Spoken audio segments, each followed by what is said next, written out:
नमस्कार, बहुत स्वागत और अभिनंदन आप सभी का द डिबेट में। मैं ब्रजेश मिश्रा हूं। उत्तर प्रदेश की 7 विधानसभा की सीटों पर उपचुनाव में आज वोट पड़ चुके हैं। दरअसल उत्तर प्रदेश में इन 7 सीटों में 6 भारतीय जनता पार्टी के पास रही हैं और 1 समाजवादी पार्टी के पास। लेकिन इस बार मुकाबला बहुत कठिन है और बल्कि बहुत ही कठिन माना जाना चाहिए। मल्हनी को छोड़कर बाकी 6 सीटों पर चुनाव बेहद दिलचस्प है और बल्कि यूँ कह लें कि चुनाव फंस गया है। सरप्राइजिंगली इस बार अगर भारतीय जनता पार्टी और समाजवादी पार्टी के बीच सीधा मुकाबला है तो एक और खेमा है जो बहुत ताकतवर तरीके से आगे बढ़ रहा है, वो है बहुजन समाज पार्टी और कांग्रेस का। कांग्रेस सरप्राइजिंगली कुछ सीटों पर बेहतर प्रदर्शन करती हुई दिखी है। ये थोड़ा विपक्ष के लिए चिंता का विषय होना चाहिए, लेकिन अधिकांश सीटों पर भारतीय जनता पार्टी का सीधा मुकाबला समाजवादी पार्टी से होता हुआ स्पष्ट प्रतीत हुआ है। अब ये परिणाम के दिन पता चलेगा कि कौन कितनी सीट जीता है, लेकिन सबसे ज़्यादा तनाव और दबाव बीजेपी पर होना चाहिए क्योंकि उनकी 6 सीटें दांव पर लगी हुई हैं। यानी एक भी सीट को लूज़ करना विपक्ष के मनोबल को बढ़ाना है। दूसरा चिंता का विषय सभी दलों के लिए ये है क्योंकि उपचुनाव में पोलिंग परसेंटेज बहुत कम गया है। सिर्फ 53% वोट पड़े हैं। सबसे कम घाटमपुर में 49% और सबसे ज़्यादा 61% 61% नौगांव सादात में, अमरोहा में। तो क्या होगा इस उपचुनाव में? देवरिया से लेकर मल्हनी, घाटमपुर से लेकर बांगरमऊ, टूंडला से लेकर बुलंदशहर और अमरोहा, ये सीटें ऐसी हैं जो उत्तर प्रदेश में क्या होने जा रहा है, ये एक आकलन आपके समक्ष प्रस्तुत होने जा रहा है। चुनाव बहुत ही दिलचस्प हुआ है, बल्कि मैं तो यूं कहता हूं कि चुनाव फंस गया है। कोई भी पार्टी ये दावा नहीं कर सकती आज की डेट में कि कितनी सीटें जीत रही हैं। केक वॉक की पोजीशन खत्म हो गई, एक तरफा जीत के हालात खत्म हो गए हैं। कोई पार्टी आज ये क्लेम करने की पोजीशन में नहीं है। इवन कि भारतीय जनता पार्टी ये क्लेम नहीं कर सकती कि वो सभी अपनी 6 सीटें रिटेन कर पाएगी। समाजवादी पार्टी ये जरूर कह सकती है कि मल्हनी सीट पर उनकी बढ़त है, लेकिन जीत पाएंगे अभी ये कह पाने में उनको भी अभी थोड़ा इंतजार करना पड़ेगा, क्योंकि चुनाव वहाँ धनंजय सिंह ने बिगाड़ दिया है। धनंजय सिंह की एंट्री ने वहाँ के कैलकुलेशन को चेंज किया है। बाकी 6 सीटों पर मुकाबला बहुत दिलचस्प हुआ है और इस बार सरप्राइजिंगली कांग्रेस बांगरमऊ में बहुत अच्छा लड़ती हुई दिखी। आरती वाजपेयी को अधिकांश ब्राह्मणों और मुसलमानों के वोट मिले। घाटमपुर में भी सरप्राइजिंगली कांग्रेस ने बीएसपी से अच्छा परफॉर्म किया है। जिस तरह वोटरों से बातचीत करके रुझान हमें मिल रहे हैं, वो बेहतर प्रदर्शन करती हुई दिखी है। टूंडला में बीएसपी और बीजेपी और समाजवादी पार्टी का ट्रायंगुलर फाइट रही और बुलंदशहर में बीजेपी का मुकाबला बाकी विपक्ष से रहा है। बीएसपी वहां मायावती के बयान के पहले तक आगे चल रही थी, लेकिन मायावती के बयान के बाद आज जब पोलिंग हुई है तो मुसलमानों का और बीजेपी से नाराज दलितों का एक बड़ा तबका दूसरी पार्टियों की तरफ गया है। अभी किधर पोल हुआ है ये तो 10 तारीख को पता चलेगा, लेकिन एक बड़ा हिस्सा शिफ्ट हुआ है जो हमें पोलिंग में लोगों से बातचीत करके एक आकलन पता चलता है, वो यही बताता है। तो ना तो बीजेपी के लिए कोई कंफर्टेबल पोजीशन है, ना समाजवादी पार्टी के लिए एक तरफा जीत है, ना बीएसपी बिल्कुल से आउट हुई है। बट सरप्राइजिंगली कांग्रेस को का मत प्रतिशत बढ़ सकता है या एक आध सीट भी कांग्रेस को इसमें हासिल हो सकती है, जिस प्रकार के पूर्वानुमान लगाए जा रहे हैं। मतदाताओं का एक बड़ा वर्ग है जो सरकार के कामकाज को लेकर भी तमाम तरीके के प्रश्न चिन्ह खड़े कर रहा है। तो इस बार के उपचुनाव उत्तर प्रदेश में ये तय करेंगे कि 2022 की तस्वीर क्या होगी। मतदाताओं का इस बार वोटिंग पैटर्न भी बदला है। शहरी तबकों में वोटरों का रुझान वोटिंग की तरफ कम हुआ है, कारण कोरोना है। कोरोना के भय से शहरी क्षेत्रों में मतदान कम हुआ है। अधिकांश मतदान जो बढ़े हैं वो ग्रामीण क्षेत्रों में ज़्यादा मतदान हुआ है। जैसे आप देवरिया को अगर एग्जाम्पल लें तो वहाँ पर 52% मतदान हुआ, तो शहरी क्षेत्रों में सिर्फ 38 से 40% मतदान हुआ। देवरिया के बाकी ग्रामीण क्षेत्रों में मतदान ज़्यादा हुआ है, शहरी क्षेत्र में मतदान कम हुआ है। तो इस तरह के कई आपको बिहेवियर पैटर्न चेंज इस बार के उपचुनाव में मिले हैं। दूसरा, मतदाताओं की नाराजगी सरकार के कामकाज को लेकर रही। कई जगह वोट डालने मतदाता नहीं निकले, गांव का गांव बहिष्कार किया गया। बुलंदशहर में बहिष्कार हुआ और अमरोहा में भी बहिष्कार हुआ, नौगांव सादात की सीट पर, क्योंकि गांव के लोगों का ये कहना था कि उनके यहाँ विकास का कोई कार्य नहीं किया गया। तो ये सब तस्वीरें भी हैं जो सरकार के समक्ष या अपोजिशन के समक्ष विद्यमान हैं कि उन्हें इस स्थिति का भी मुकाबला करना है। लेकिन 6 सीटें खाली करने वाली बीजेपी के समक्ष चुनौतियां सबसे ज़्यादा हैं, दबाव सबसे ज़्यादा बीजेपी पर है, क्योंकि उसकी 7 में 6 सीटें उसकी हैं। सभी सीटें रिटेन करना बीजेपी की मजबूरी होगी, बीजेपी की चाहत भी होगी, लेकिन जिस प्रकार का वोटिंग पैटर्न आया है, सिर्फ 53% वोट पड़ना, यह बीजेपी को तनाव और दबाव दोनों बढ़ा रहा है। अपोजिशन के पास खोने के लिए ज़्यादा कुछ नहीं है। मल्हनी की सीट समाजवादी पार्टी के पास थी, वहाँ उनको बढ़त मिलती हुई दिखी भी, लेकिन उस बढ़त पर धनंजय सिंह बैठे हुए हैं, लिहाजा वो जीत पाएंगी समाजवादी पार्टी। अभी इस पर कुछ भी कहना बहुत जल्दबाजी होगी, लेकिन इस चुनाव ने ये तस्वीर साफ की है कि कांग्रेस भी स्लोली बढ़ती हुई उत्तर प्रदेश में दिखाई दे रही है। अब कांग्रेस, ऐसा प्रतीत हो रहा है कि बीएसपी को पीछे करके उसकी जगह कब्जा करना चाहती है, यानी नंबर 3 का स्लॉट जो खाली होने की पोजीशन बन रही है, तो वहाँ पर जंप करके कांग्रेस पहुँचना चाहती है। अब पहुँचेगी नहीं पहुँचेगी एक अलग विषय है, लेकिन ये उपचुनाव बहुत दिलचस्प हुए हैं। और बहनों भाइयों, चुनाव फंस गया है, कंफर्टेबल कोई नहीं है। कोई आज ये श्योरिटी नहीं कर रहा कि वो जीत ही लेगा, क्योंकि इस बार मतदाताओं ने वोटिंग पैटर्न ही बदल दिया है। जो कट्टर समर्थक थे वो कट्टर विरोधी हो गए, जो कट्टर विरोधी थे वो माइल्ड विरोधी हो गए, जो माइल्ड विरोधी थे उन्होंने कहीं और वोट दे दिया है। बुलंदशहर में भीम आर्मी को बहुत वोट पड़े, एएसपी के कैंडिडेट को। तो इस बार परिवर्तन काफ़ी ज़्यादा है। 10 को पता चलेगा। जरा कुछ बयान सुनिए, फिर आज की डिबेट बड़ी दिलचस्प है, आगे बढ़ाएंगे। विकास योजनाएं और कल्याणकारी योजनाओं के माध्यम से हम प्रत्येक गरीब की डिशी तक पहुंचने का प्रयास किए हैं। उसको देखते हुए हमें विश्वास है कि हमें फिर से जनता का जनादेश मिलेगा और हम जीतेंगे। सरकार पूरी तरह अपनी प्रतिष्ठा बचाने में लगी हुई है, लेकिन निश्चित रूप से उत्तर प्रदेश की जनता ने मन बना लिया है इस सरकार का अहंकार तोड़ने का, घमंड तोड़ने का। लोकतंत्र जीतेगा और ये सरकार हारेगी, ये तय है। 6 समाजवादी पार्टी की सीटें और 1 लोकदल की। जो भी लड़ रहा है हमसे लड़ रहा है, और मुझे लगता है इनमें से अधिकांश सीट समाजवादी पार्टी जीतेगी। क्या लग रहा है, फूलपुर जैसी स्थिति महसूस कर रहे हैं आप क्या? उससे बेहतर स्थिति रहेगी, क्योंकि लोगों में गुस्सा है। ऑलराइट, तो 7 से सत्ता की राह निकलेगी, इस पर आज हम विचार विमर्श करेंगे। इस पर एक बेहद दिलचस्प डिबेट करेंगे।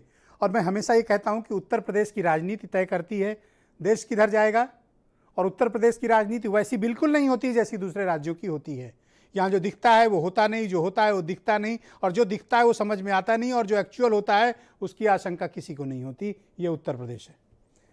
हीरो वाजपेयी बीजेपी से हैं, हेमंत तिवारी जी बहुत जाने माने पत्रकार हैं, एमएच खान जाने माने पॉलिटिकल एनालिस्ट और ये बीएसपी के नेता भी रह चुके हैं, अब्दुल हफीज गांधी समाजवादी पार्टी से, रोहित अग्रवाल राष्ट्रीय लोकदल से, और सुरेंद्र राजपूत जी मेरे पास साथ मौजूद हैं, नेशनल स्पोक्स पर्सन है कांग्रेस के।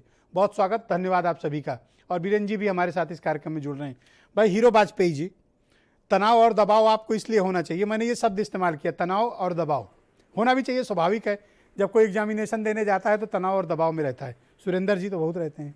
तो मैं आपसे ये समझना चाहता हूँ कि 53% की पोलिंग हुई है, इज्जत आपकी दांव पे लगी क्योंकि 6 सीटें आपकी हैं, मामला तो फंस गया, अब क्या कीजिएगा? नहीं, देखिए, रिजल्ट आने से पहले हम आप डिबेट करेंगे, हम आप अपने अपने विषय रखेंगे, हमारे जो सहयोगी दलों के प्रवक्ता है वो अपने विषय रखेंगे। लेकिन हर टॉपर स्टूडेंट का जब भी पेपर देकर आता है तो उसको भी टेंशन होता है कि मैं पिछली बार 95% लाया था, इस बार 99 लाऊंगा, 98 लाऊंगा, कि मेरे 1-2% कम हो जाएंगे। तो ये स्वाभाविक बात है कि जनता की परीक्षा में चाहे कोई भी राजनीतिक दल ब्रजेश जी उतरे, और चाहे कितना भी समर्थ क्यों ना दिख रहा हो, जनता जनार्दन है, उसने कितने अंक दिए हैं, कितना पूर्णांक दिया है हमको, ये तो 10 तारीख को पता लगेगा। वैसे मैं एक बात और जरूर कहना चाहता हूं कि जनता की अदालत में जाने की हिम्मत सिर्फ भारतीय जनता पार्टी का नेतृत्व ही उठा पाया। किसी भी अन्य पार्टियों का नेतृत्व ट्विटर से चला, जनता के सामने जाकर उसने अपनी हिम्मत नहीं की, जनता के बीच में जाने की हिम्मत नहीं जुटा सका। चाहे कांग्रेस पार्टी का नेतृत्व, चाहे सपा का, और चाहे एक मेरा सवाल है आपसे, ये नेतृत्व जमीन पर जाकर औसतन एग्जैक्ट तो अभी फिगर आने बाकी हैं, पर औसतन सामान्य विधानसभाओं के चुनाव के से 10% कम पोलिंग हुई है, सिर्फ 53% पोलिंग हुई है। क्या ये आपको ये कम पोलिंग परसेंटेज चिंतित नहीं करता? नहीं, देखिए पोलिंग कम हुई है, ये तो जरूर बात है। उसका आपने एक कारण बताया कि कोरोना भी है, और दूसरे भारतीय जनता पार्टी ही नीचे तक उतरी, लोगों तक गई, लोगों के बीच में गई, उनको अपनी नीतियां बताई, हमारा नेतृत्व गया। हमारा नेतृत्व को ये हिम्मत थी कि हम जनता के बीच में जा सकते हैं, क्योंकि हम पैंडेमिक काल में लोगों के बीच में गए, उनकी सेवा की। तो हमको पूर्ण विश्वास है कि जो वोटर निकला है उसमें भारतीय जनता पार्टी का वोटर सर्वाधिक रूप से निकला है, जो जाकर बूथ पर वोट डाला है। पर शहरी क्षेत्रों से जो रिपोर्ट है वहां पोलिंग कम हुई है। कोरोना को लेकर जो अवेयरनेस और लोगों ने जो इस चुनाव को अवॉइड किया वो शहरी क्षेत्र अधिक है। की पार्टी है, इसको शहरी और ग्रामीण में बांटना अनुचित होगा। एक प्रचंड बहुमत की योगी आदित्यनाथ की सरकार है, शहर ग्राम में बांटी 325 सीटें मिली। अब धर्म, जाति, क्षेत्र, शहरी और ग्रामीण में बांटना, आपको ये कैसे पता कि जो शहर का वोटर है वो योगी जी को वोट देता है, जो गांव का वोटर है वोट नहीं देता? आपको कैसे पता? मैंने तो नहीं कहा। मैंने ये नहीं कहा। मैंने कहा परीक्षा में देने वाले ने सारे प्रश्न हल किए, नंबर देना जनता का काम है, जनता ही जनार्दन है। Okay, all right. Abdul Hafeez Gandhi साहब को पेश किया जाए, समाजवादी पार्टी लार्जेस्ट अपोजिशन के स्पोक्स पर्सन है। भाई स्वागत आपका गांधी जी। धन्यवाद। तो क्या है आपका माहौल भाई? आप तो मलैनी पे तो ठीक है, आपकी थोड़ी बढ़त दिख रही है, बाकी जगह क्या हुआ? और ये पोलिंग परसेंटेज कम होने के मायने आपको भी नुकसान है? देखिए ब्रजेश जी, ये मल्टी पार्टी कॉन्टेस्ट है और मल्टी पार्टी कॉन्टेस्ट में हर किसी की लड़ाई जो है वो समाजवादी पार्टी से है। तो आप इसके मायने भली भांति जान सकते हैं कि Samajwadi party in by elections में बहुत अच्छा प्रदर्शन करने वाली है। देखिए 2017 में 6 सीटें बीजेपी ने जीती थी, अब ज्यादातर सीटें समाजवादी पार्टी जीतेगी, क्योंकि जनता जैसा आपने खुद बताया कि वोटिंग परसेंटेज कम है, तो भारतीय जनता पार्टी की सरकार का जो कार्यकाल रहा है बिहेवियर पैटर्न भी चेंज है। मैं ये थोड़ा एक कॉम्प्लिकेटेड वर्ड है, बट ये समझिए कि बिहेवियर पैटर्न भी बदला है। देखिए उदासीनता भी है। अगर वोटर सरकार से खुश होता तो ज्यादा तादाद में निकल कर आता, कोरोना उसकी एक वजह है, लेकिन यदि वोटर खुश होता तो बहुत ज्यादा तादाद में निकल कर आता। तो यहां पर सरकार के कामों से उदासीनता है, जिस तरह की कानून व्यवस्था लचर रही, कोई भी किसी तरह की जो है शिक्षा व्यवस्था में सुधार नहीं है, तो लोगों को जो आशा थी भारतीय जनता पार्टी से वो पिछले 4.25 साल में पर आपने पूरी अपने नहीं एक की। दोस्त को जो सीट दी बुलंदशहर की, वो गंभीरता से नहीं लड़ पाए, कारण? देखिए जयंत जी को कोरोना हो गया था बीच में, लेकिन उसके बावजूद भी पूरा संगठन समाजवादी पार्टी का लगा रहा और आरएलडी का भी संगठन पूरा लगा रहा, और हमें पूरी उम्मीद है कि बुलंदशहर की सीट पर भी अच्छा प्रदर्शन होगा। साथ में कितनी सीटें आपकी माने?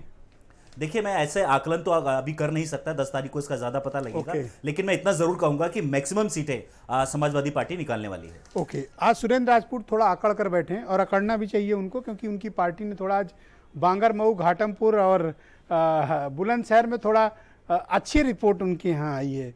तो भाई ऐसा क्या हो गया कि कांग्रेस थोड़ा सा जान आ गई दिखती है?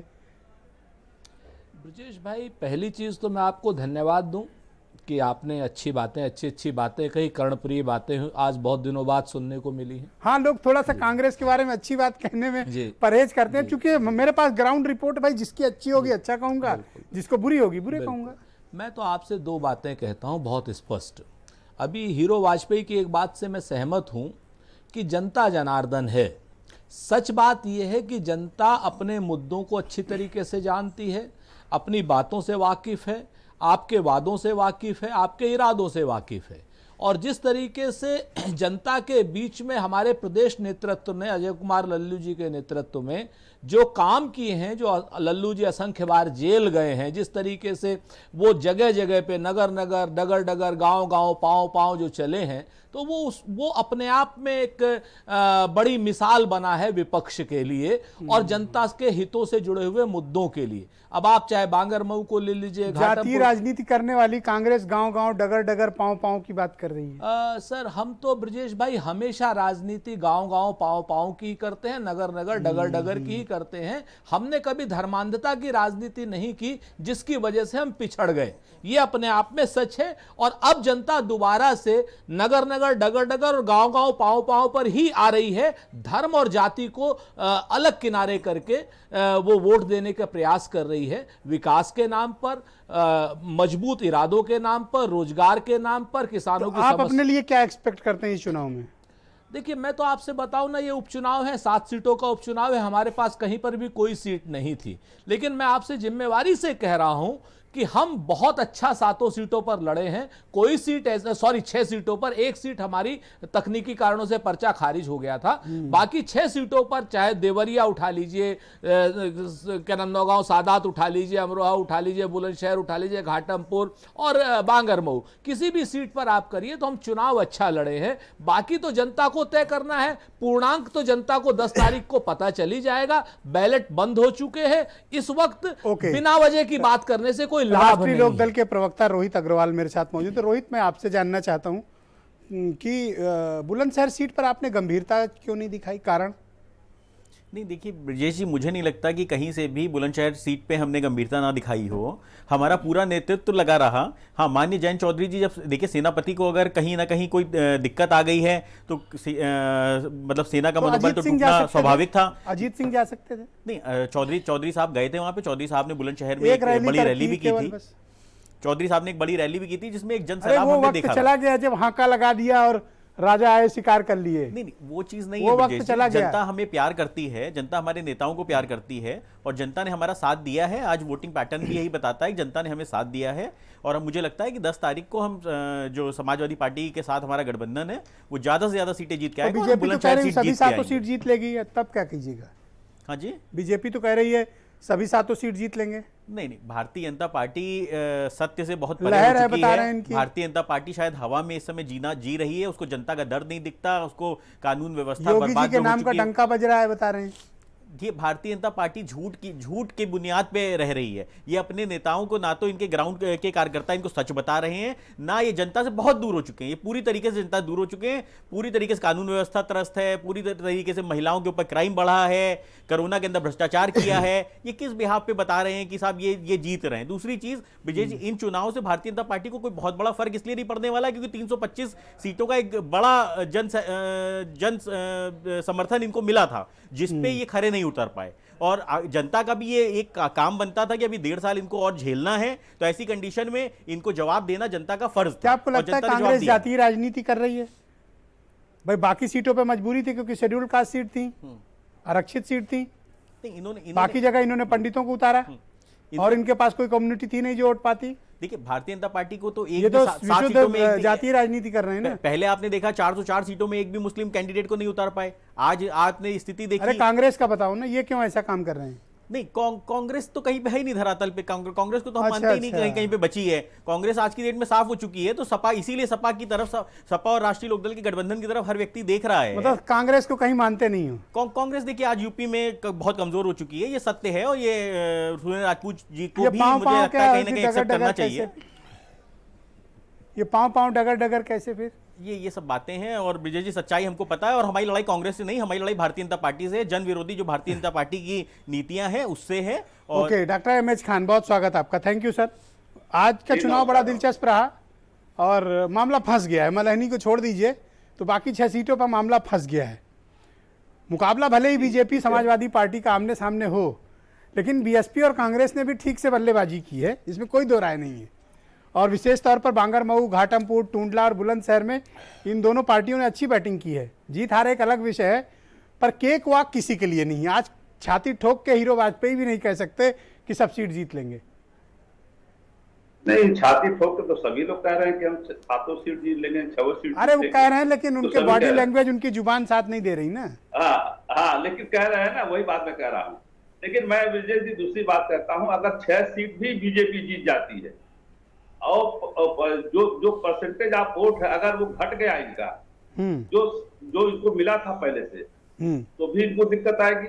और जो भी पार्टियां लड़ रही हैं, चाहे कांग्रेस लड़ रही है, बीएसपी लड़ रही है, लोकदल सपा लड़ रही है, तो अगर परसेंटेज आप वोट अगर उसका बढ़ता है 20 से कोई 23 पहुंच जाता है, 25 पहुंच जाता है, कोई 7 से 18 पहुंच जाता है, कोई 5 से 8 पहुंच जाता है, तो उसके लिए ये अच्छी खबर है।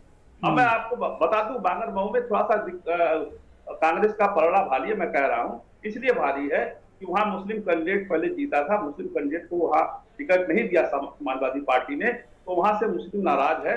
तो वो अरे आपने तो फतवा दे दिया था कि एक भी मुसलमान टिकट को नहीं देगा, वोट नहीं देगा। पहले राउंड है, आप इंटरप्ट ना करें प्लीज। मैं आपसे अनुरोध करूंगा, आपका फतवा तो जाहिर है इसी चैनल पर था। मैं आपसे निवेदन करूंगा, कृपया ऐसा ना करें। पहला राउंड है, सब्र से सुने।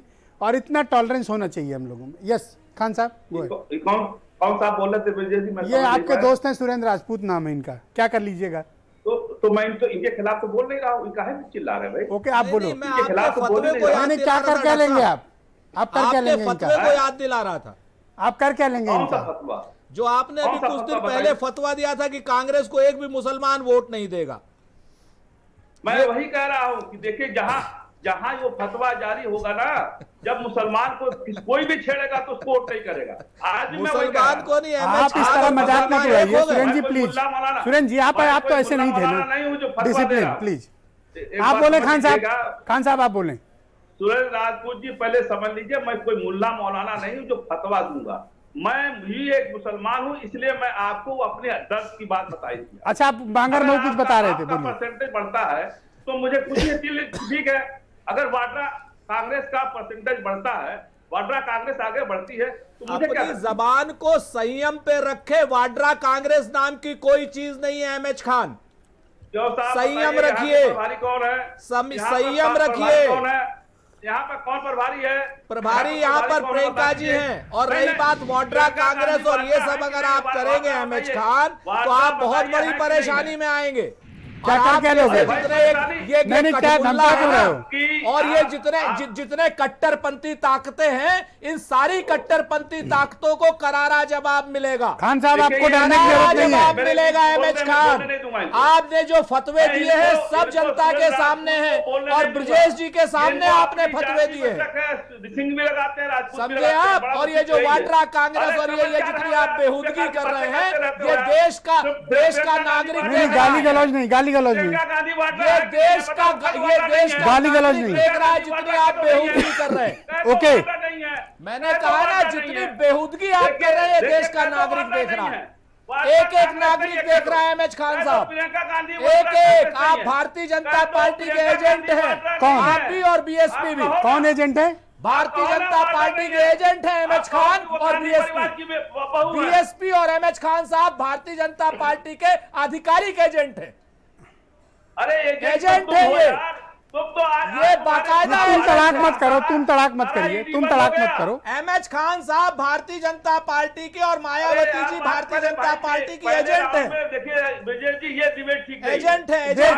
देखो भाई सुरेन जी प्लीज, अब मेरी रिक्वेस्ट है, आप शांत हो जाओ, शांत हो जाओ, हाँ, शांत हो जाओ, शांत हो जाओ आप शांत हो जाओ। गाली गलौच ये करें, नहीं करेंगे, नहीं करेंगे, आप शांत हो जाओ, नहीं, शांत हो जाओ, मेरे कहने पे नहीं, शांत हो नहीं। जाओ। ओके खान साहब बोलो आप। अच्छा अब सुन लीजिए मेरी बात। आप बोलो, अब आप इनको इतना लेकिन आप कोई तकलीफ हो अपमानजनक रही शब्द है। नहीं बोलोगे। नहीं, ये गाली गलौच नहीं करेंगे ना, बोलने दे दो नहीं बोल रहा हूँ ना, बोलने मैं, दीजिए। अपमानजनक ये शब्द नहीं वाड्रा बोल रहा हूँ कांग्रेस मैं। क्या होती है? अच्छा ठीक है, क्या आपने होती जवाब है दे वाड्रा दिया। कांग्रेस? बोलिए बोलिए खान ये साहब। बेहूदगी कौन कर रहा है? देखिए ये झगड़ा कौन करने कर से रहा कोई है? फायदा ये नहीं। बदतमीजी करेगा, ये बदतमीजी करेगा। ले ये लोग। अब देखिए मेरी बात सुन लीजिए, मैं अपनी बात नहीं कह रहा हूँ, ये प्रियंका गांधी जी की बात मैं कह रहा हूँ। प्रियंका गांधी जी ने अरे कहा, आप विश्लेषक हो, आप शादी से सबकी पहले- बात करो ना, सुन आप लीजिए, केवल नहीं, सुन प्रियंका की लीजिए, ही बात बात क्यों कर आपको रहे पता है। हो? इस चुनाव में क्या खास आपने देखा ये बताओ मुझे, छोड़ो बाकी बातें। नहीं मिश्रा जी, ये बात नहीं चलेगा। जिसको एतराज किया उसको क्लेरिफाई करना पड़ेगा। बाइट निकलवा लीजिए। प्रियंका गांधी जी ने ये कहा था, आज तक मैं गांधी परिवार की बेटी हूँ, अब मैं वाड्रा परिवार में शादी हो गई अब तो कहाँ मैं वाड्रा आप चले परिवार की गए? बहू अरे हूँ। भाई, ये भारतीय चलो, राष्ट्रीय मुद्दे को कांग्रेस है। कहीं और ये डाइवर्ट हो रहा भारतीय है। राष्ट्रीय कांग्रेस छोड़िए, है। ओके। एमएच खान साहब, ये हेमंत तिवारी जी को लाया पार्टी के जाए, इन दोनों लोग की एजेंटों आवाजें बंद कर कांग्रेस दी जाए, नहीं ना माने तो, ना माने तो इन दोनों की आवाजें बंद कर दीजिए। आप लोग झगड़ा करना चाहते हैं, आप मारपीट करना चाहते हैं, आप डिबेट में हिंसा फैलाना चाहते हैं, आप डिबेट को खराब करना चाहते हैं। आप लोग ऐसा मत करिए भाई, मैं आप विनम्रता से अनुरोध कर रहा हूं। आप सब सम्मानित मेहमान हो, लाखों करोड़ों लोग देख रहे हैं, हंस रहे होंगे, क्या कह रहे होंगे, मत करिए ऐसा। ओके, हेमंत तिवारी जी को लाया जाए स्क्रीन पे। हेमंत जी, मैं आपसे समझना चाहता हूं कि इस उपचुनाव में, अरे खान साहब कृपया शांत हो जाओ, मेरी बात मान लो, मेरी तो इज्जत रख लो कम से कम। ओके नहीं आपकी इज्जत है और मेरी इज्जत है। नहीं, आपकी भी इज्जत मैं करता हूं, आप बिल्कुल करता हूं, और आप बिल्कुल इस बात का बुरा मत माने। हेमंत तिवारी, बिल्कुल मैं नतमस्तक हूं। ओके, हेमंत तिवारी जी को लाया जाए। जी हेमंत तिवारी जी, आपका क्या आकलन इन 7 सीटों पर? फिलहाल चुनाव के बारे में आकलन बाद बताता हूं। अभी जो देखा उसका एक लाइन का आकलन है। अभी बात हो रही थी डगर डगर पाँव पाँव, उसके बाद मच रहा है काँव काँव। मज़ा थोड़ा किरकिरा हो जाता है। अच्छी बात चल रही, सब लोग कितना अच्छे तरीके से अपनी बात कर रहे थे। देखिए ब्रजेश जी, मैं पहले भी कहता था, आज भी कह रहा हूँ, और 10 का जो परिणाम आएगा उस वक्त भी यही कहूँगा कि 2022 का वार्म अप है ये। और आज एक नई चीज़ देख रहा हूँ, किसी पैनलिस्ट ने जो पॉलिटिकल पार्टीज से हैं उन्होंने ये नहीं कहा।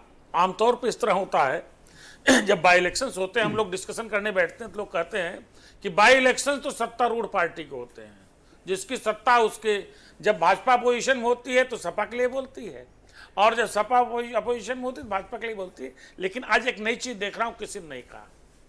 देखिए, एक बात बहुत साफ है कि चुनाव छोटा है, 7 सीटों का है, 403 की असेंबली यूपी की होती है, लेकिन ये 7 सीटों का चुनाव बहुत कुछ पैमाने गढ़ेगा उत्तर प्रदेश की राजनीति के, जिसमें कई बिंदु तो निश्चित रूप से आपने बहुत तथ्यात्मक तरीके से अपनी इंट्रोडक्टरी जो आपकी स्पीच थी उसमें आपने रखे हैं, उसको मैं दोहराऊंगा नहीं। एक तो तय होगा कि योगी सरकार की लोकप्रियता और भाजपा की स्वीकार्यता, ये चुनाव तय करेंगे। दूसरी, जो 5 दिन पहले, 1 हफ्ते पहले बहुजन समाज पार्टी ने सेल्फ गोल मारा है, उस सेल्फ गोल के भविष्य में क्या प्रभाव होने वाले हैं उत्तर प्रदेश की राजनीति में, यह भी तय होगा। जैसे आपने खुद कहा था कि बुलंदशहर में शुरुआती दिनों तक मायावती के स्टेटमेंट के ठीक पहले तक वहां लड़ाई भाजपा और बसपा में थी, और बसपा बल्कि कुछ लोग तो बसपा का अपर हैंड बता रहे थे। हाँ, अपर हैंड पे थी। जी, लेकिन अब वहां लड़ाई रालोद और भाजपा की है, कोई बाजी मार सकता है। हाँ, एक बात जानिएगा, चूंकि वोट कम पड़े हैं भाजपा के लिए, कोरोना काल तो चलिए एक बहाना हो सकता है, लेकिन वोट कम पड़ना निश्चित रूप से भारतीय जनता पार्टी के लिए तनाव बढ़ने का एक बहुत मुफीद वजह हो सकती है। भाजपा वैसे पहले से तनाव में थी। तनाव के 2 बड़े कारण थे ब्रजेश जी। एक तो टुंडला सीट में आप देखा, कांग्रेस के कैंडिडेट का नॉमिनेशन खारिज होने के बाद भाजपा का तनाव टुंडला को लेकर बढ़ गया, क्योंकि समाजवादी पार्टी के कैंडिडेट बेहतर हो गया, सीधी लड़ाई आ गई। वैसे आप मल्ली में देखिए, मल्ली में क्या हुआ, मल्लिनी में करीब 56% वोट पड़े हैं। मल्लिनी में भारतीय जनता पार्टी मुख्य लड़ाई में आ ही नहीं पाई है, ये कठोर शब्द है, क्योंकि अब न तो कोई नया वोट डालेगा, जो परिणाम आना वही आएगा, 10 को फिर बात कर लेंगे। मल्लिनी में तो लड़ाई धनंजय सिंह और लकी यादव के बीच हो गई।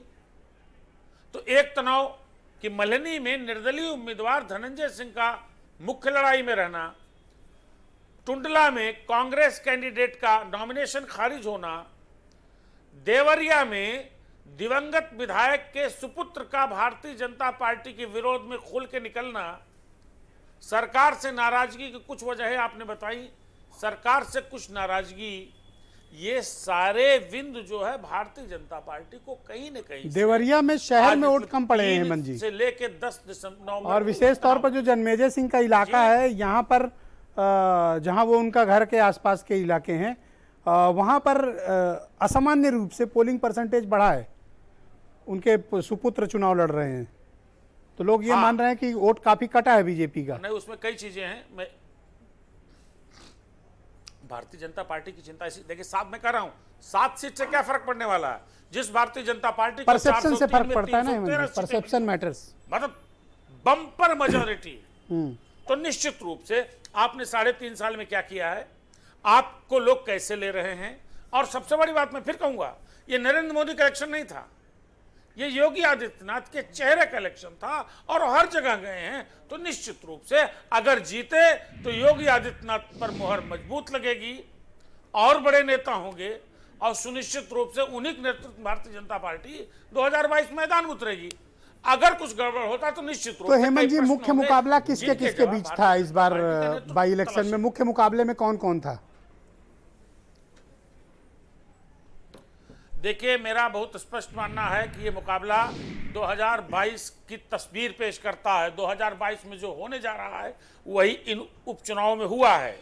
भारतीय जनता पार्टी जो डिफेंडिंग चैंपियन यूपी की सियासत का सबसे बड़ा पहलवान, उसका मुकाबला समाजवादी पार्टी से, और समाजवादी पार्टी ने राज्यसभा चुनाव के दौरान जो चीजें गेन की वो समाजवादी पार्टी को मजबूत करेंगे। और फिर मैं कह रहा हूं, आपने जिक्र किया पिछली डिबेट में, मैंने कहा था, मैं फिर कह रहा हूं, 2022 में एक ऐसी लड़ाई शेप लेने जा रही है उत्तर प्रदेश के विधानसभा चुनाव में, जहां दो कोण होंगे, भाजपा और सपा और उससे लाइक माइंडेड लोग, क्योंकि बसपा ने अपने आप को सिकोड़ दिया है, बसपा ने अपने आप को कमजोर कर लिया है। भाजपा का बगलगीर होना शायद बसपा के लिए। ऑलराइट हेमंत जी, मैं हीरो वाजपेयी को आमंत्रित करता हूं, वीरेंद्र सिंह जी भी थोड़ी कि कांग्रेस ने अपने आप को, कांग्रेस एक स्पेस लेने की कोशिश में है, और ये परिणाम जो चाहे बांगरमऊ का हो चाहे घाटमपुर का, कांग्रेस को वोट परसेंट अगर बढ़ता है तो शायद प्रियंका वाड्रा के नेतृत्व को ऊर्जा मिलेगी और कांग्रेस को और ताकत मिलेगी। ओके, हीरो वाजपेयी, जिस तरह रिपोर्ट्स ग्राउंड से मिल रही हैं, ऐसा लग रहा है कि ब्राह्मण मतदाताओं का एक बड़ा हिस्सा भारतीय जनता पार्टी से शिफ्ट कर रहा है। आप ऐसा महसूस करते हैं क्या? नहीं, भारतीय जनता पार्टी को सभी जात सभी वर्गों का समर्थन हासिल है। हम किसी जात की पार्टी न हैं, न थे और न आगे रहेंगे। जात आधारित पार्टी भारतीय जनता पार्टी नहीं है। सभी धर्मों का, सभी वर्गों का, सभी जातियों का आप देखें हैं कि 14 में, 17 में और 19 में ये प्रचंड बहुमत ऐसा नहीं है कि किन्हीं जातियों की वजह से, सभी का है। हमने वो वोट बैंक तैयार किया जो लाभार्थी है, जिसके लिए हमने सेवा की, जिसके लिए हमने कार्य किए, तभी हमारा नेतृत्व जनता के बीच में उपचुनाव में जा सका। तो ब्राह्मणों को लेकर आपके में कोई खास दिलचस्पी नहीं है कि अगर ये शिफ्ट भी कर जाए तो आपको कोई प्रॉब्लम नहीं?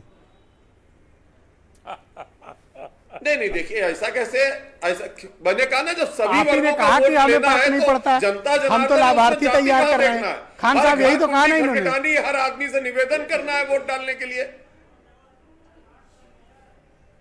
क्या ब्राह्मण मतदाता कुछ नाराज है क्या आपसे? मैं ये पूछना चाहता हूं। नहीं, देखिए ऐसा ये एक मिथक चल रहा है, कुछ पार्टियां चला रही हैं, कुछ मीडिया के बंधु इस तरह की खबरें छापते हैं, लेकिन ये मिथक है और आगे के चुनाव में भी आपको पता लगेगा। मैं इसलिए कह रहा हूं केवल मिथक था, क्योंकि कांग्रेस ने बहुत स्मार्टली जो पैदा करने की कोशिश की जा रही है, रिजर्व सारी सीटों पर प्रबुद्ध मतदाता है, उसको पता है कि किसने काम किया और किसके लिए वोट करना। मैं इसलिए ये क्वेश्चन कर रहा हूं, कांग्रेस ने बहुत स्मार्टली सारी नॉन रिजर्व सीट पे ब्राह्मण कैंडिडेट उतारे। 3 सीटों खाली थी, तीनों सीटों पर ब्राह्मण कैंडिडेट दिए हैं। ये आपके परंपरागत वोट बैंक को खींचने की कोशिश है, क्योंकि पंडित जी लोग थोड़ा रुष्ट भी हैं। नहीं, देखिए कांग्रेस ने तमाम प्रयोग किए।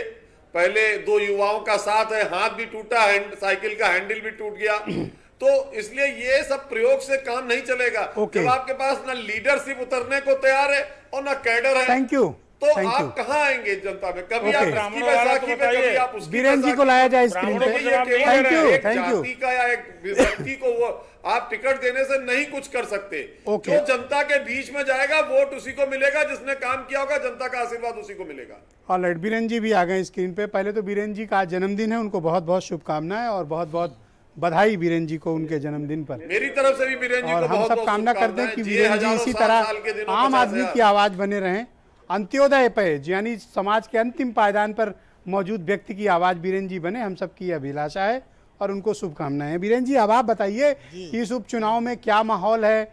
आज वोटिंग किस प्रकार से कम हुई है, उसका क्या इम्पैक्ट है? कौन मजबूत हुआ, कौन बैठ गया, कौन खड़ा हुआ? पंजा कुछ मजबूत हुआ, कमजोर हुआ? हाथी बैठा या चला? पंजे का क्या हुआ? साइकिल की रफ्तार बढ़ी या घटी? देखिए, आपने इतनी सारी बातें कही, सबका आभार। एक 4 लाइन से आज शुरुआत करूंगा कि न पैसा है, न रुतबा है, न मेरा कोई जलवा है। मेरा संघर्ष, मेरी शान, मेरी सच्चाई मुचलका है। और कोई सूरज नहीं हूँ मैं, महज एक दीप हूँ यारो, जो अपने दोस्तों के नूर से आंधियों में भी जलता है। तो हम लोग आपकी दुआओं से जलने वाले लोग हैं, उसे रोशनी चल रही है जी। लेकिन ये जो चुनाव था, इस चुनाव ने उत्तर प्रदेश के लिए बहुत सारी चीजें, ये इसका परिणाम लेकर आएगा। ये एक छोटा चुनाव था। उत्तर प्रदेश 425 विधानसभा वाला राज्य है जी, 403 का जी। और यहाँ 7 पे चुनाव हो रहा था। लेकिन एक सज्जन ने कहा कि कुतर ही लेना कान, मौका है चूहों, और बिल्लियां सारी मजबूर हैं अभी। तो ये 7 सीटों पे उपचुनाव जो है ये कान कुतरने भर को चूहों के लिए पर्याप्त था, क्योंकि बिल्लियां बहुत मजबूर थीं। अब ये कहते साहब कि हम परीक्षा देने गए थे और जनता ने हमको मौका दिया है, हम करेंगे, हम बहुत काम करते हैं जनता का। सिर्फ नौगवा सादात एक ऐसी सीट है जिस पर 60% से ज़्यादा वोटिंग हुई है। बाकी पर कई 50, 52, 54, 56 ऐसे अलग अलग वोटिंग हुई। बीजेपी की 6 सीटें हैं। अगर ये कहते हैं उपचुनाव हम हार जाते हैं, आम चुनाव जीत जाते हैं, तो ये बहुत सारे लोग इस तरह तर्क देते हैं। लेकिन दूसरी तरफ उपचुनाव सरकार का चुनाव होता है, सरकार के हारने पे सवाल जवाब होना चाहिए। ये उपचुनाव ठीक 1 साल पहले हो रहा है जब उत्तर प्रदेश में विधानसभा के चुनाव होंगे। ये चुनाव तय करेगा कि उत्तर प्रदेश में किसकी सरकार बनेगी। ये चुनाव इस बात को तय करेगा कि राज्यसभा में मायावती ने जो बीजेपी के साथ गठबंधन किया था उसका कितना जनता पर असर पड़ा है।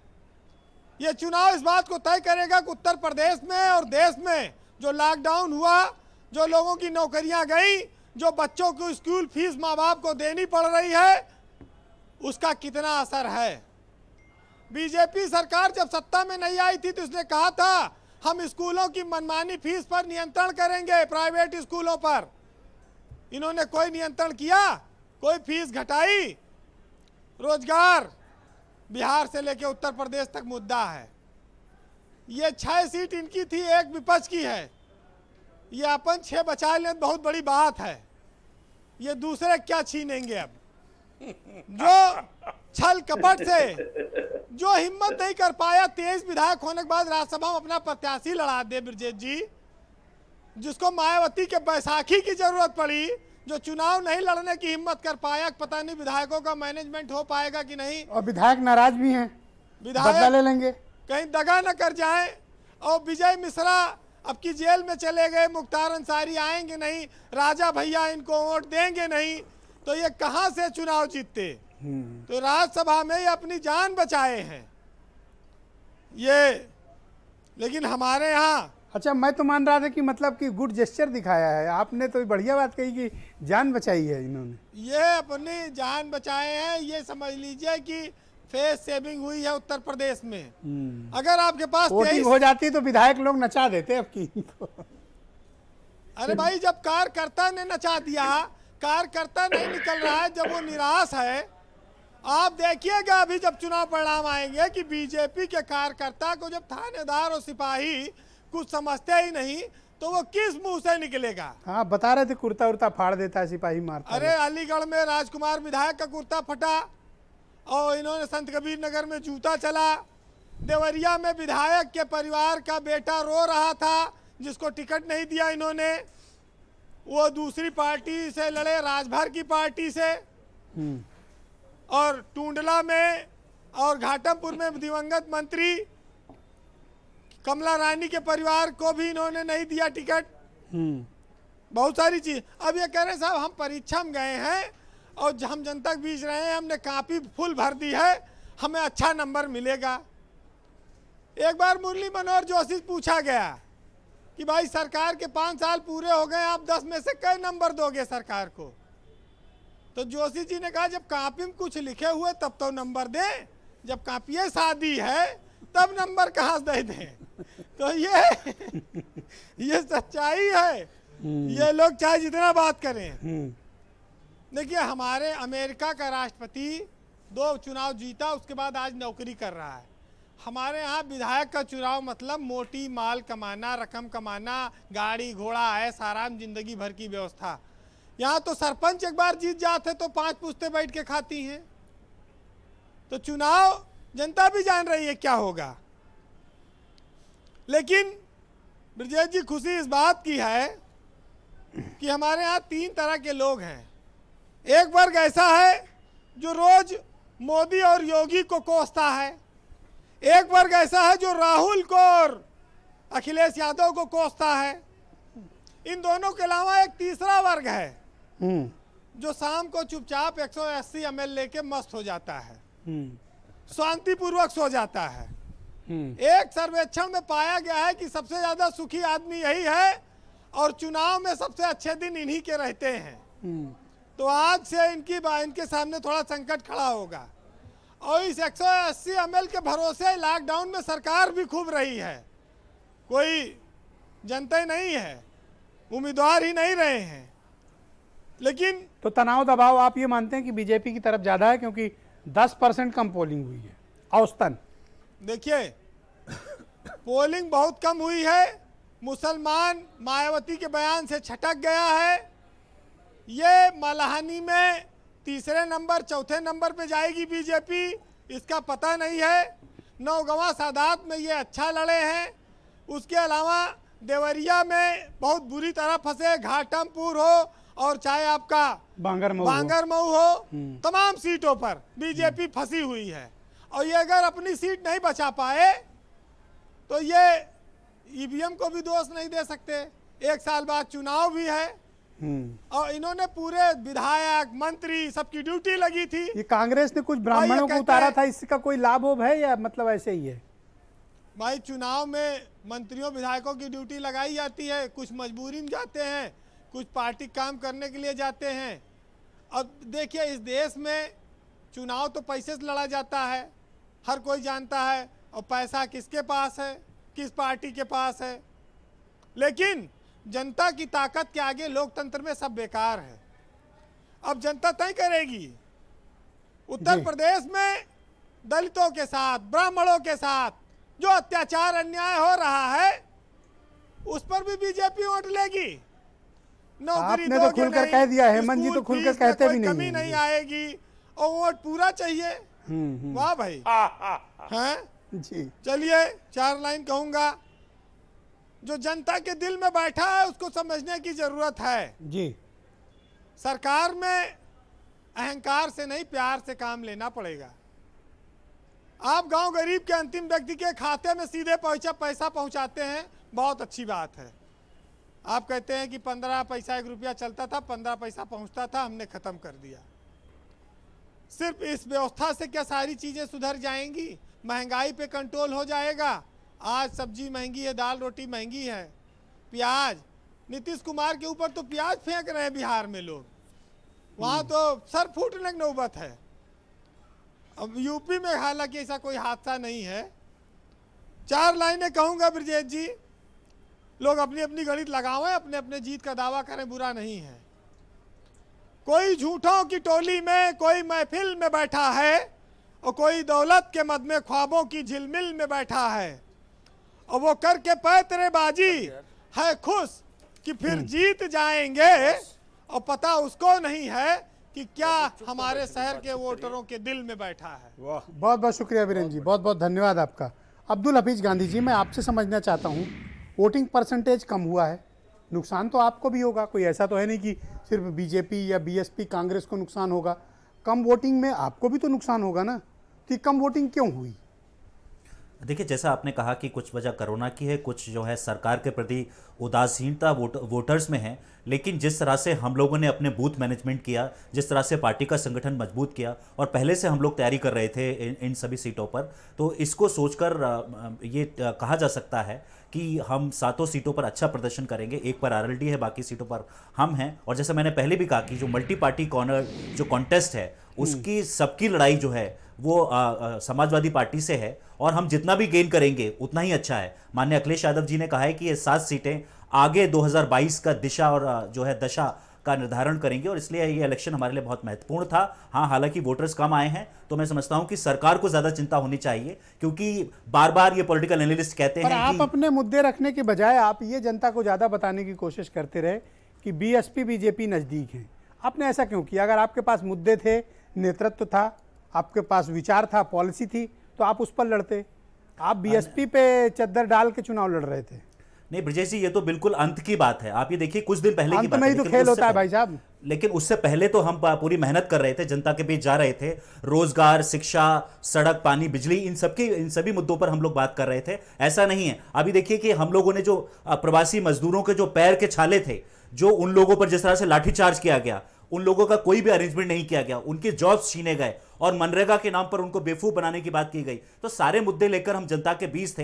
हाँ, यह भी उजागर करना जरूरी था कि किस तरह से बहन जी के बीच में और भारतीय जनता पार्टी के बीच में एक अघोषित पैक्ट हो चुका है। तो उस अघोषित पैक्ट को मैं समझता हूं कि बाहर लाना भी बहुत ज्यादा जरूरी था, जो कि राज्यसभा इलेक्शन ने पूरी तरह से दिखा दिया। हीरो वाजपेयी ने एक ताना मारा खड़ी हुई आपको, आपने गौर नहीं किया। हीरो वाजपेयी ने एक ताना मारा आपको और कहा कि आप जनता का सामना नहीं कर सकते, आपका नेतृत्व तो निकला ही नहीं प्रचार में। देखिए, लोकसभा का इलेक्शन गोरखपुर में हुआ था, इनका नेतृत्व बहुत बार निकला था, वहां से 5 बार सांसद रह चुके थे योगी जी, लेकिन उसके बाद भी ये इलेक्शन हारे हैं। तो मैं समझता हूं कि अहंकार में नहीं रहना चाहिए, अहंकार की हमेशा हार होती है। और उसके गोरखपुर हारने के बाद इन लोगों ने क्या कहा था कि हम जो है सही तरह से आकलन नहीं कर पाए हैं और 10 तारीख को इनके पैर से जमीन खिसकने वाली है। ये जरा अहंकार में ना रहे। ओके, सुरेंद्र राजपूत जी को लाया जाए। भाई सुरेंद्र जी, मैं फिर वापस वही लौटता हूँ। कांग्रेस ने बांगरमऊ और घाटमपुर, यहाँ कांग्रेस टक्कर दी है, अच्छी टक्कर दी है, बल्कि यूँ कह ले सीधी लड़ाई में है। बट लेकिन आपने जो कोशिशें की, वो कोशिशें ये बताती हैं कि आप उत्तर प्रदेश में कांग्रेस की वही जातीय राजनीति को दोहराना चाहते हैं जो 80 और 90 के दशक में आप लोगों की थी।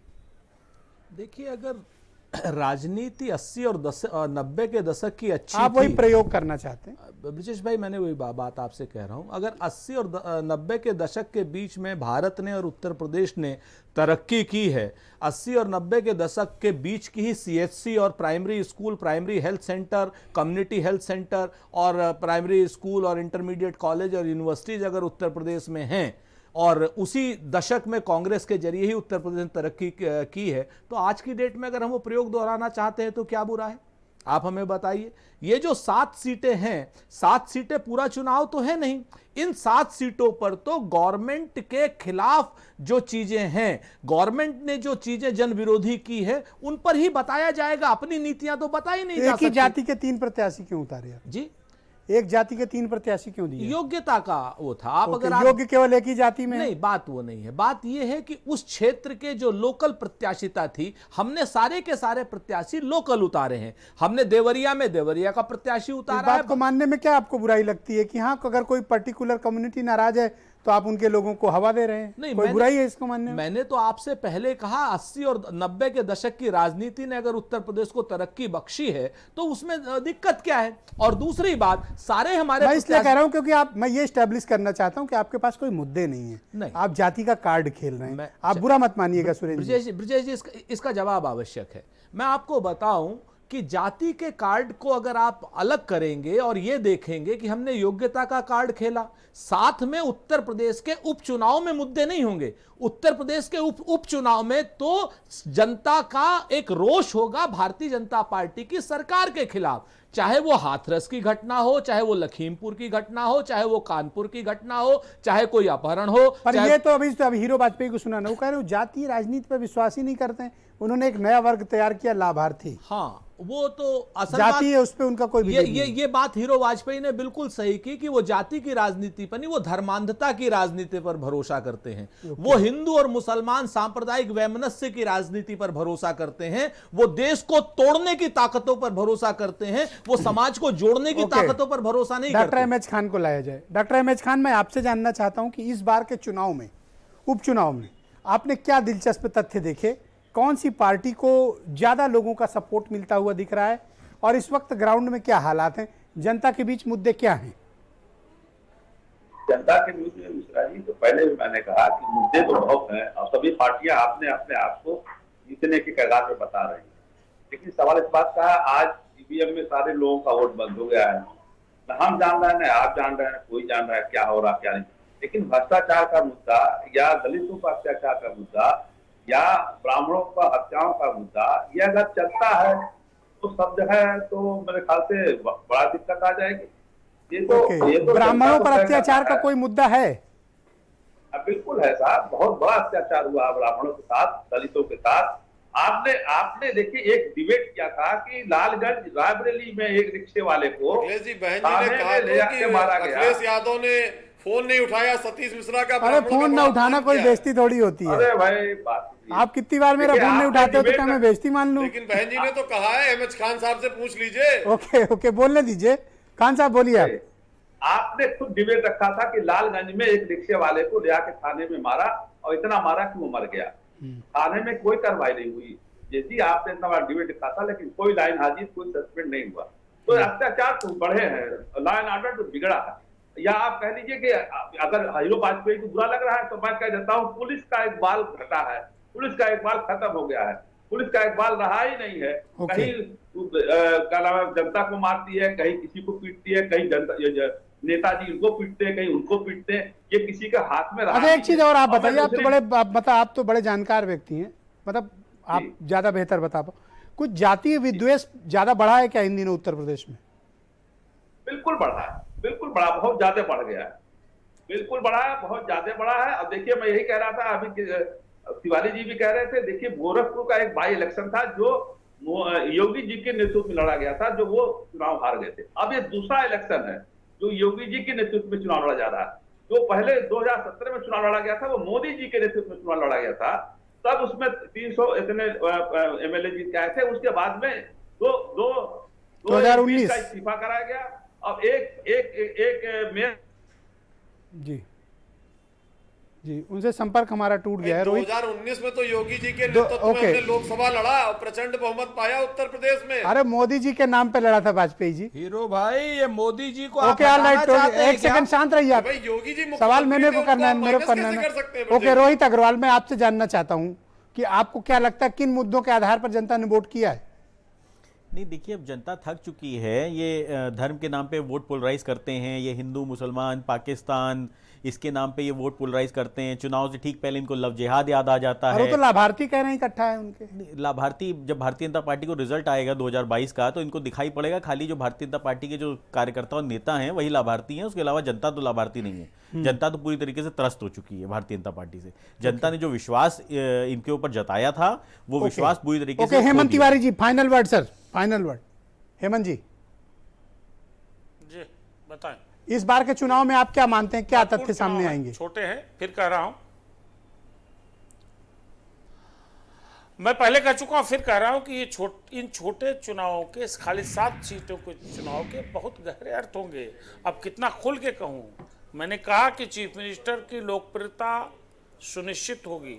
ऐसा नहीं है, भाजपा में बड़े लोकप्रिय हैं, दूसरे राज्यों में उनकी बड़ी लोकप्रियता है, लेकिन उत्तर प्रदेश की जनता योगी सरकार के 3.5 साल के कार्यकाल को, और खास तौर से जो अभी कालखंड जो संकट का गुजरा है, कष्ट काल, कोरोना काल, उन सारे कामों को जांचेगी। एक और बड़ी चीज की जांच होगी कि जब नरेंद्र मोदी जी के चेहरे पर उनकी नीतियों के नाम पर आपको मैंडेट मिलता है, तमाम स्टेट असेंबली में आप चुनाव जीतते हो, तो उनकी जो नीतियां, उनकी जो योजना है, हीरो वाजपेयी जी, हीरो वाजपेयी जी क्या है, 7 में कितनी सीटें जीत पाओगे भाई?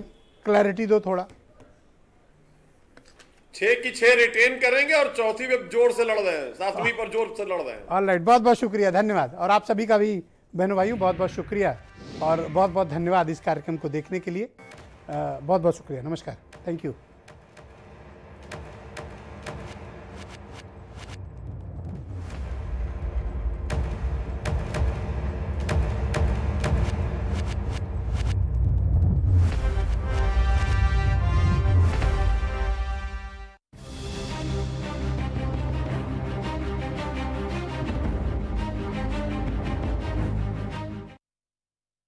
मैं सिर्फ राघव भोग आटे की रोटी खाता हूँ। और क्या चटपटा है राजेश मसाला, टेस्ट मस्त, जबरदस्त।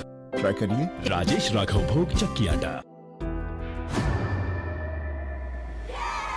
डॉक्टर आर्थो आपको देता है दर्द से पूरी आजादी, एक भरपूर जिंदगी। ये कोई टेम्परेरी पेन किलर नहीं, आयुर्वेदिक औषधि है।